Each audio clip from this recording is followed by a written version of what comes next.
பழங்களையும் மாதுளைகளையும் காய்கறிகளையும் இன்னும் பேரிச்சம்பழம் உள்ளிட்ட பல வகைகளையும் இன்னும் அடர்ந்த தோப்புகளையும் இன்னும் நீங்கள் சாப்பிடுவதற்கு உண்டான அனைத்து உணவுகளையும் புற்பூண்டுகளையும் முளைக்க செய்திருக்கின்றன. சிந்திக்க மாட்டீர்களா? இது எல்லாத்தையும் படைச்ச இறைவன் தான் நமக்கு வழங்கி இருக்கின்றான். அப்படி இருக்கும் பொழுது இறைவனை விடுத்து விட்டு இறைவன் அல்லாதவர்களை நாம கடவுளாக ஆக்கி வழிபடுவது என்பது எவ்வளவு பெரிய ஒரு துரோகமான செயல். யோசனை பண்ணி பாருங்க. முஸ்லிம்களிலேயே பல பேரை நம்ம பார்க்கின்றோம். தர்காவில் போய் கையேந்தக்கூடியவர்களாக இருக்கின்றார்கள். ஒரு மனிதன் இறந்து விடுவாரே ஆனால் அவரை கொண்டு போய் அடக்கம் பண்ணி வைத்து அதை சமாதியாக ஆக்கி அந்த சமாதியில போய் தங்களுடைய தேவைகளை கேட்கக்கூடியவர்களாக முஸ்லிம்கள் உள்ள சில பேர் இருக்கின்றார்கள். இறந்து மக்கி மண்ணா போய்விட்டவர்களிடத்துல நம்ம பிரார்த்தனை செய்தால் அது அவர்களுக்கு செவியேற்குமா? யோசனை பண்ணி பாருங்க. படைத்த இறைவன் நம்மை படைத்திருக்க, நம்முடைய தேவைகள் அனைத்தையும் அவன் நமக்கு வழங்கி இருக்க, படைச்ச இறைவனை விடுத்து விட்டு ஒருவன் இறைவன் அல்லாத இன்ன பிற பொருட்களை கடவுளாக ஆக்குவானே ஆனால் எவ்வளவு பெரிய ஒரு பின்னடைவு. நம்முடைய தேவைகளை அனைத்தையும் நம்முடைய இறைவனத்தில் தான் நாம கேட்க வேண்டும். ஆனால் என்ன செய்கின்றோம்? ஒரு மரத்தையோ ஒரு விலங்கையோ ஒரு உயிரற்ற ஜட பொருளையோ அல்லது ஒரு சமாதியையோ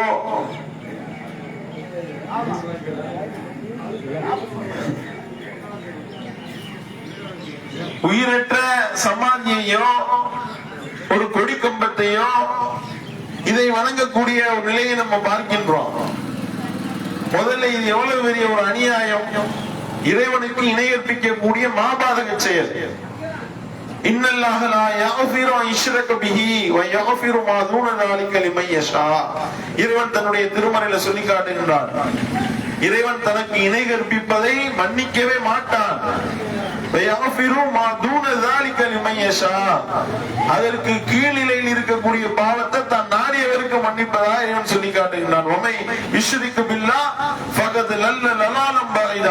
அல்லாஹ்வுக்கு இணை கற்பிப்பவர் தூரமான வழிகேட்டில் விழுந்து விட்டார். இறைவன் தன்னுடைய திருமறையில எச்சரிக்கின்றான்.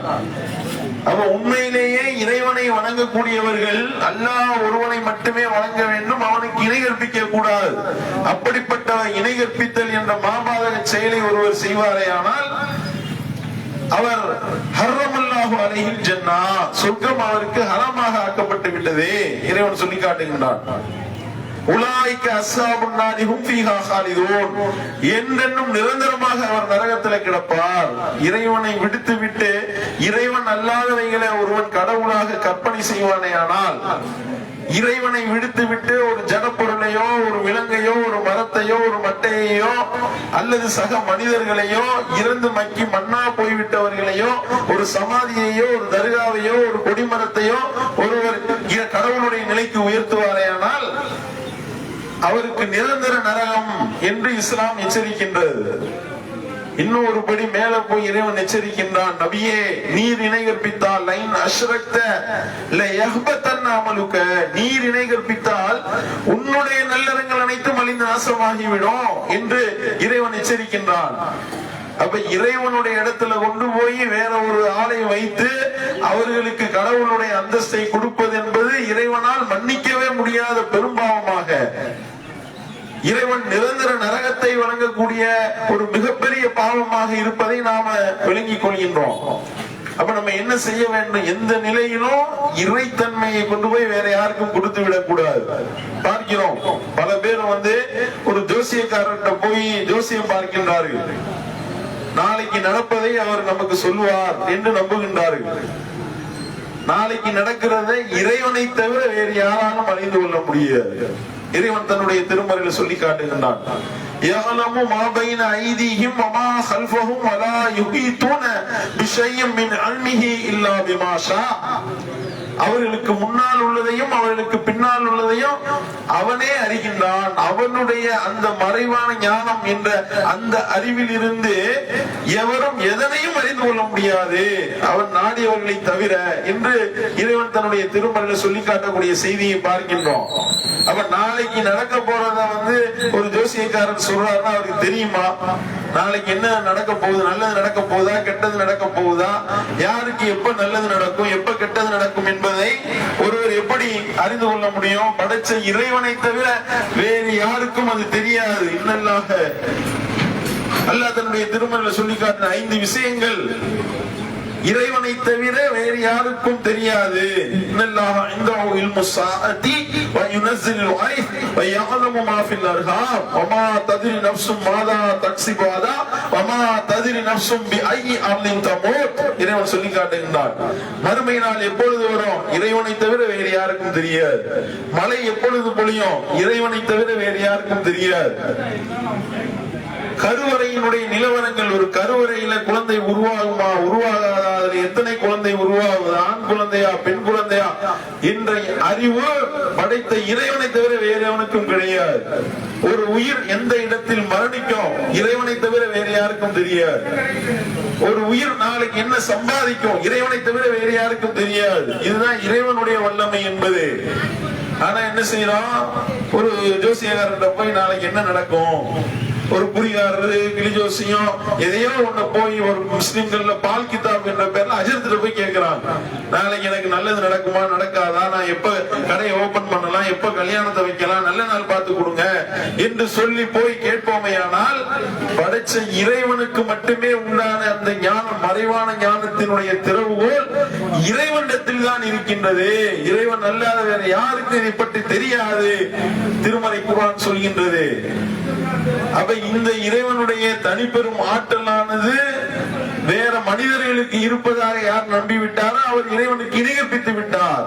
நபிகள் நாயகம் ஸல்லல்லாஹு அலைஹி வஸல்லம் சொல்லி காட்டுறாங்க, ஒரு ஜோசியக்காரனிடத்துல போய் ஒருவர் அவன் சொல்வதை உண்மை என்று நம்பினால் அவர் முகம்மதுக்கு அருளப்பட்ட திருமறை குர்ஆனை மறுத்தவர் ஆவார் என்று நபிகள் நாயகம் ஸல்லல்லாஹு அலைஹி வஸல்லம் அவர்கள் சொல்லி காட்டுகிறார்கள். எவ்வளவு பெரிய ஒரு கண்டனத்திற்குரிய ஒரு விஷயம். ஜோசியக்காரர் எல்லாம் எல்லாரும் நமக்கு நாளைக்கு என்ன நடக்க போகுதுன்றத சொல்லக்கூடிய ஆற்றல் ஜோசியக்காரருக்கு இருந்தா அவருக்கு நடக்க போறதை அவருக்கு தெரிஞ்சிருக்கணுமா இல்லையா? பார்க்கின்றோம், புதுக்கோட்டை ஆலங்குடியில மரம் விழுந்து மரத்தடி ஜோசியர் பலி செய்தி வருது. மரத்தடியில உட்கார்ந்து ஜோசியம் பார்த்த ஜோசியரே தன்னுடைய தலைக்கு மேல உள்ள மரக்கொப்பு ஒடிஞ்சு விழுந்து அவர் ஸ்பாட் அவுட் ஆகுறாரு. அவருக்கே தெரியல. எத்தனை பேருக்கு இவர் ஜோசியம் சொல்லி இருப்பாரு, எத்தனை பேருக்கு இவருக்கு உங்களுக்கு நாளைக்கு நல்லது நடக்க போகுது, இன்னும் ஒரு வாரத்துல நல்லது நடக்க போகுது என்று சொல்லி இருப்பார். ஆனால் இவர் தலைக்கு மேல உள்ள கொப்பை ஒரு மண்டையில உள்ள போறது இவருக்கு தெரியல என்றால் அப்ப நாளைக்கு நடப்பதை அறியக்கூடிய ஆற்றல் இறைவனை தவிர வேற யாருக்கும் கிடையாது. இதுதான் இஸ்லாம் சொல்லக்கூடிய அடிப்படை. இந்த அடிப்படையானது ஒருவர் சரியான முறையில் நம்புவாரே, ஆனால் வேற யார்ட்டையும் போய் ஏமாற மாட்டாரு. ஜோசியக்காரர்கிட்ட போய் நிக்க மாட்டாங்க, அவரிடத்துல போய் காசு கொடுத்து ஏமாற மாட்டாங்க. கிளி ஜோசியம் என்ற பேர்ல தெருவா போய் ஒருத்தர் ஜோசியம் பாக்குறாருன்னா எந்த வீட்டுல யார் ஜோசியம் பார்ப்பாங்கன்றது தெரிந்ததா? கிடையாது, அவருக்கு தெரியல. லாக்டவுன்ல எத்தனை ஜோசியக்காரர்கள் மாட்டிக்கொண்டார்கள் வெளிநாட்டுல. தமிழ்நாட்டில இருந்து மலேசியாவுக்கு போன 20க்கும் மேற்பட்ட ஜோசியர்கள் மாட்டிக்கொண்டார்கள். அவர்களால லாக்டவுன் பீரியட்ல தமிழ்நாட்டுக்கு வர முடியல. எல்லாரும் ஒரு 20 பேர் சேர்ந்து ஒட்டு மொத்தமா கண்ணீரும் கம்பளையுமாக ஒப்பாரி வைத்து வீடியோ வெளியிட்டார்கள், எங்களை எப்படியாவது காப்பாத்துங்க. இப்ப எத்தனை பேருக்கு ஜோசியம் சொன்ன ஜோசியக்காரர் இவர் போய் மாட்டிக்கிட்டாரா இல்லையா? இவர்கள் போய் மாட்டிக்கொண்டார்களா இல்லையா? அப்ப இறைவனுக்கு தவிர மறைவான ஞானம் வேறு யாருக்கும் கிடையாது என்பதை ஒருவர் முழுமையா நம்ப வேண்டும். அதே மாதிரி இறைவன் அல்லாதவர்களுக்கு இறைவனுடைய ஆற்றல் வந்து விட்டதாக யார் நம்பினாலும் அவர் இறைவனுக்கு கொடுக்க வேண்டிய கண்ணியத்தை சரியான முறையில கொடுக்கல. மா கதருல்லாஹ் ஹக்க கத்ரிஹி, அவர்கள் இறைவனை கண்ணியப்படுத்த வேண்டிய விதத்தில் கண்ணியப்படுத்தவில்லை என்று இறைவன் தன்னுடைய திருமறையில சொல்லி காட்டுகின்றானே. அப்ப படைச்ச இறைவனை நாம நம்ப வேண்டிய விதத்தில் நம்ப வேண்டும். இறைவன் எப்படிப்பட்ட வல்லமையோடு மாண்போடு தனித்துவத்தோடு மகத்துவத்தோடு இருக்கின்றானோ அப்படி நாம நம்பினால்தான் இறைவனை நாம நம்புவதாக ஆகும். நம்ம என்ன பலரும் என்ன செய்கின்றார்கள், சூனியத்தை நம்பக்கூடியதை பார்க்கிறோம். யாராவது ஒருவர் வந்து ஒருவருடைய காலடி மண்ணை எடுத்து என்னத்தையாவது செய்தால் நமக்கு பாதிப்பு ஏற்படும். நம்பக்கூடியவர்கள் இருக்கின்றார்களா இல்லையா? செய்வினை செய்து ஆளை காலி பண்ணி விடுவோம், சூனியம் வைத்து ஆளை காலி பண்ணி விடுவோம் என்னெல்லாம் நம்பக்கூடியதை பார்க்கிறோம். இது இறைவனுடைய வல்லமை. அனைத்து பொருள்கள் மீதும் இறைவன் தான் சக்தி பெற்றவன். இறைவனுடைய வல்லமை வேற எவனுக்கு வராது. சூனியம் செஞ்சு எவனையும் யாரும் பாதிப்பை ஏற்படுத்த முடியாது. திருமலை குர்ஆன் சொல்லி காட்டுகின்றது, லா யுஃப்லிஹு ஸாஹிரு ஹைஸு அத்தா. சூனியக்காரன் எப்படி வந்தாலும் அவன் ஜெயிக்க முடியாது, அவன் வெற்றி பெற மாட்டான் என்று இறைவன் தன்னுடைய திருமறையில் சொன்ன பிறகு சூனியம் வச்சு அவனை வீழ்த்த முடியுமா? நம்ம பகிரங்க அறிவோலை விட்டோம். அவனால சூனியக்காரன் வந்து சூனியத்தின் மூலமாக பாதிப்பை ஏற்படுத்த முடியும்னு நீ சொல்வதாக இருந்தா எங்களுக்கு வந்து வைங்கடா சூனியத்தை என்று அழைப்பு விட்டோமே. வந்தார்களா? ஓட்டம் எடுத்து விட்டார்கள். அப்படி சில பேர் வந்தார்கள். வந்தவர்களாலேயும் நம்ம மேல பாதிப்பை ஏற்படுத்த முடியல. பல பேரு காலடி மண்ணு, தலைமுடி, நகம், சிறுநீர் என்று கேட்டு வாங்கிட்டு போய் சூனியம் வைத்தார்களே, பாதிப்பு ஏற்பட்டதா? நமக்கு இறைவனுடைய அருளை கொண்டு நமக்கு பாதிப்பு ஏற்படல. ஆனால் என்ன செய்யறாங்க, சூனியத்தை செய்து விட்டால் பாதிப்பை ஏற்படுத்தி அவரை காலி பண்ணி விடலாம். ஒரு ரோட்ல வந்து ஒரு எலுமிச்சம்பழத்தை ரெண்டா வெட்டி அதுல வந்து குங்குமத்தை வச்சு நடுவுல போட்டு பாருங்க, வெடிகுண்டை பார்த்து பயப்படுற மாதிரி ஓடுகின்றார்கள் பயந்து. ஏன்? எதுவும் கழிச்சு கட்டின விஷயத்தை தாண்டினால் வீட்டுல யாரும் மண்டையை போட்டு விடுவார்கள், நமக்கு பாதிப்பு ஏற்பட்டு விடும் என்றெல்லாம் பயம் காட்டுவதை பார்க்கிறோம். இந்த மாதிரி கழிச்சு போட்ட எத்தனையோ எலுமிச்சம்பழத்தை நம்மளே ஏறி மிதிச்சிருக்கிறோம், தாண்டி காமித்து இருக்கின்றோம். இதெல்லாம் எந்த பாதிப்பையும் ஏற்படுத்தாது. ஏன்?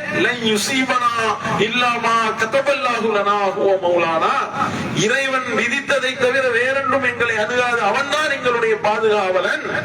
அலல்லாஹி ஃபல்யதவக்கலில் முஃமினீன். இறை நம்பிக்கையாளர்கள் இறைவனையே முழுமையாக சார்ந்திருக்கட்டும் என்று இறைவன் சொல்லி காட்டுகின்றானே. இறைவனை முழுமையா நம்பினவரு சூனியத்தை நம்புவாரா? சூனியத்தினால பாதிப்பு ஏற்படும் நம்பக்கூடியவன் முஸ்லிமா இருக்க முடியாது. அவன் இறைவனை ஒழுங்கா நம்பலன்னு அர்த்தமாகிறது. அப்ப இந்த ஒரு அடிப்படையை நம்ம விளங்க வேண்டும்.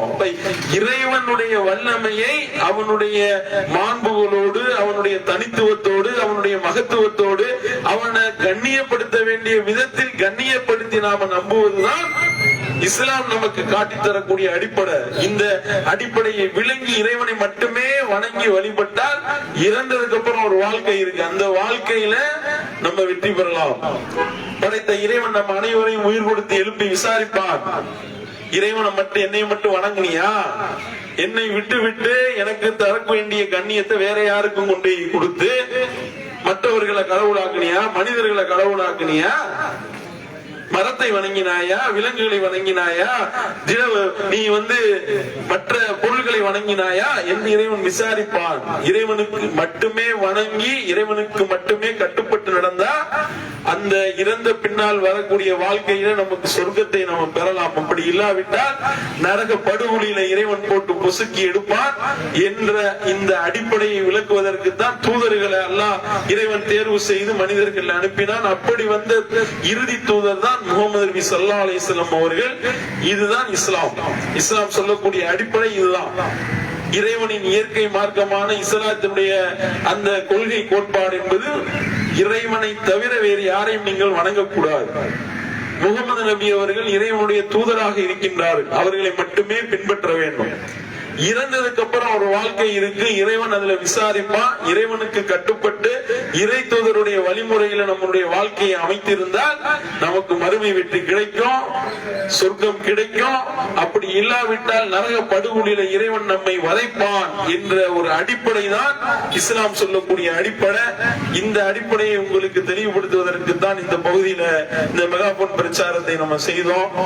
நம்ம எதை கேட்டோமோ அதை சரியான முறையில புரிந்துணர்ந்து நம்முடைய வாழ்க்கையில் நடைமுறைப்படுத்தி மறுமையில இறைவனிடத்துல சோனத்தை பெறக்கூடிய நன்மக்களாக வல்ல இறைவன் நம் அனைவரையும் ஆக்க வேண்டும் என்று பிரார்த்தித்து நிறைவு செய்கின்றோம். வாய்தவானா அல்ஹம்துலில்லாஹி ரப்பில் ஆலமீன். அஸ்ஸலாமு அலைக்கும் வரஹ்மத்துல்லாஹி